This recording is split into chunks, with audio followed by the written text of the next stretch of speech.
नमस्कार, मी सूरज माने आपल्या मानेसर ट्रॅव्हल या यूट्यूब चॅनलमध्ये आपले सहर्ष स्वागत करतो. मी आमच्या फॅमिलीसोबत आमचे एक्सेल 6 ही कार घेऊन सातारावरून ईशान्य भारतात भ्रमण करण्यासाठी निघालो आहे. आज 6 नोव्हेंबर, आमच्या प्रवासातील चौथा दिवस. आज आपण अयोध्या नगरीतील विविध ठिकाणे या व्हिडिओच्या माध्यमातून अनुभवणार आहात. आज सकाळी 9च्या सुमारास आम्ही सर्व तयारी करून श्रीराम मंदिराच्या दिशेने निघालो. अयोध्येतील रस्ते रुंद केल्याने लवकरच आम्ही टेडी बाजार चौराहा म्हणजे चौकात पोहोचलो. येथे पोलिसांना पार्किंगबद्दल विचारल्यावर त्यांनी डाव्या बाजूस पाठवले, परंतु हा रस्ता श्रीराम जन्मभूमी मंदिराच्या पाठीमागील बाजूस जातो. तेथे देखील बरीचशी पार्किंग आहेत, परंतु ती मला तितकीशी सेफ वाटली नाही. त्यामुळे मी फिरून परत टेडी बाजार चौराहा जवळ आलो आणि इथे पुढे गेल्यानंतर आपल्याला एक ब्रिज लागतो.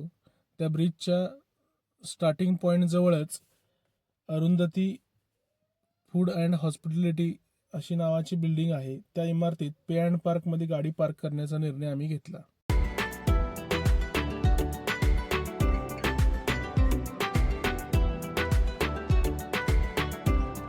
या इमारतीच्या तळघरात पार्किंगची सोय केलेली आहे.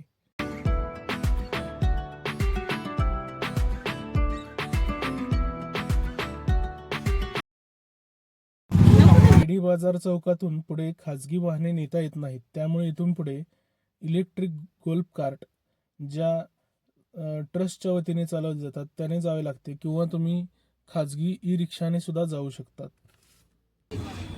ये क्या मार्ग है क्या आपका गाड़ी का? ओके, टेडी बाजार है जहाँ से आप हाँ, अभी हमें श्री राम मंदिर जाने हैं.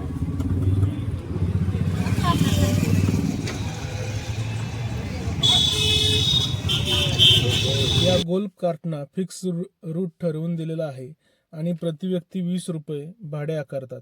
यात तुम्ही टेडी बाजार चौक ते लता मंगेशकर चौक या दरम्यान कुठेही चढू किंवा उतरू शकता.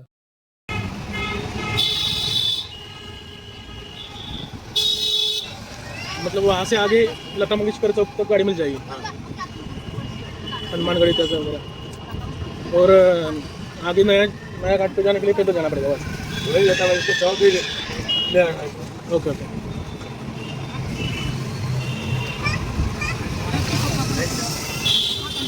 दर्शन के लिए कितना समय लगता है?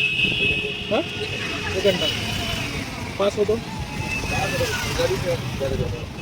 गोल्फ कार्टने आम्हाला श्रीराम जन्मभूमी मंदिराच्या प्रवेशद्वाराजवळ पोहोचवले. या भव्य प्रवेशद्वाराजवळ सामान ठेवण्यासाठी लॉकरची सुविधा उपलब्ध आहे. भाविकांना बसण्यासाठी प्रशस्त सोय आहे. येथूनच वृद्ध तसेच दिव्यांग व्यक्तींसाठी व्हीलचेअरची सुविधा देखील निशुल्क उपलब्ध आहे. फक्त व्हीलचेअर घेऊन सोबत येणाऱ्या माणसाचे 150 रुपये चार्ज आपल्याला द्यावा लागतात. आपले मोबाईल किंवा इलेक्ट्रॉनिक गॅजेट्स देखील आपल्याला इथे जमा करावे लागतात.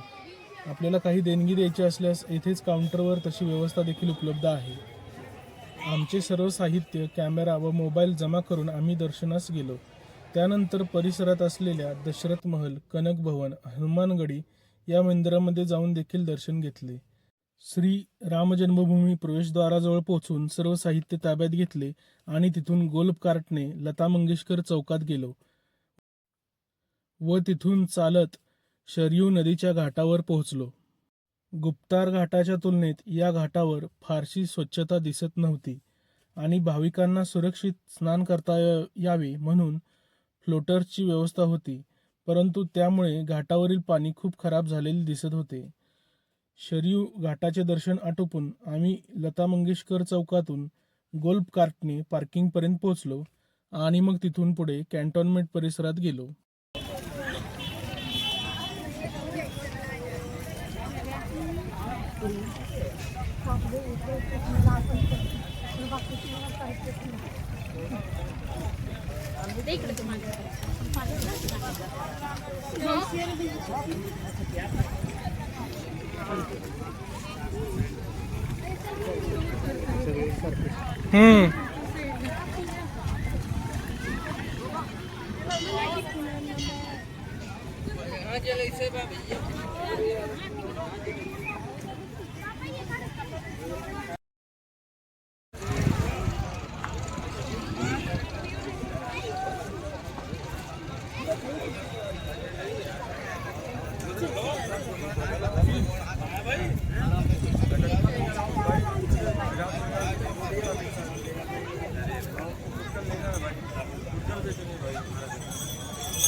आज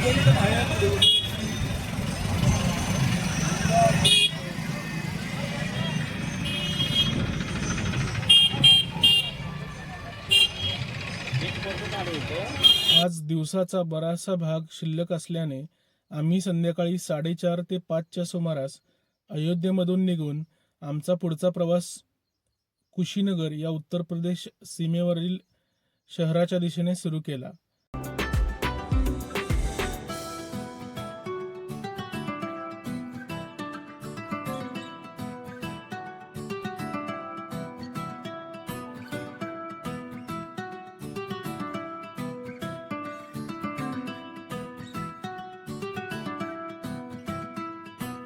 हा गोरखपूर शहराचा बायपास आहे. गोरखपूर शहराच्या बायपासवरून शहराच्या पुढे जाऊन कुशीनगर या उत्तर प्रदेशमधील ठिकाणी आम्ही मुक्काम केला.